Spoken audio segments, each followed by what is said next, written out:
এই জনারের উপর আমরা মেইনলি কাজ করে থাকি। আর আমাদের প্রত্যেক বছর আমাদের ক্লাবের মেম্বারদের এক্সিবিশন ছাড়া আমরা একটা ইন্টারন্যাশনাল এক্সিবিশন অর্গানাইজ করে থাকি এবং আমাদের বেশ কিছু ফেসবুকে ফ্রি কন্টেস্ট অর্গানাইজ করা হয়। তো আজকে এখানে যে গ্যালারিতে আপনারা ছবিগুলো দেখছেন, তো সেখানে এবছর 41টা দেশ থেকে ছবি এসছে। টোটাল 165টা ছবির এখানে এক্সিবিট হচ্ছে, মানে এক্সিবিশন চলছে।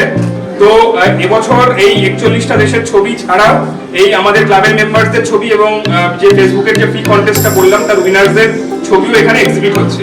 তো এটা আমাদের একান্ত মানে সবার কাছে রিকোয়েস্ট যে আমরা এখানে প্রত্যেক বছরই অর্গানাইজ করতে পারছি। এক্সিবিশনটা এত লোকজন আসছেন, সবার জন্য খুব ভালো লাগে।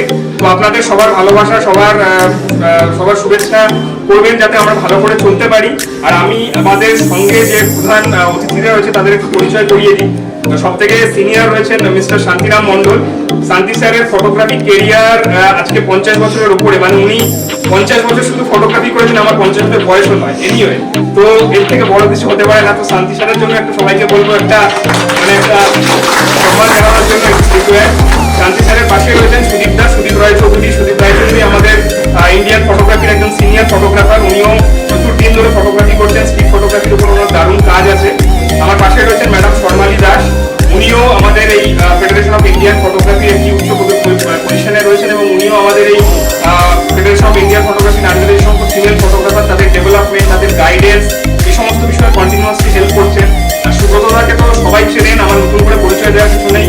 ভারতবর্ষে এই মুহূর্তে সব থেকে হাইয়েস্ট ফটোগ্রাফিক ডিস্টিংশন যদি কারোর থাকে, সেটা একমাত্র সুব্রত বৈশাখ স্যারেরই আছে, আর কারণ নেই। মানে এর থেকে বড় আর কি হতে পারে। তো আমি দুজন সিনিয়র স্যারকে প্রথমে রিকোয়েস্ট করবো প্রদীপটা জ্বালিয়ে আমাদের প্রোগ্রামের উদ্বোধন করার জন্য।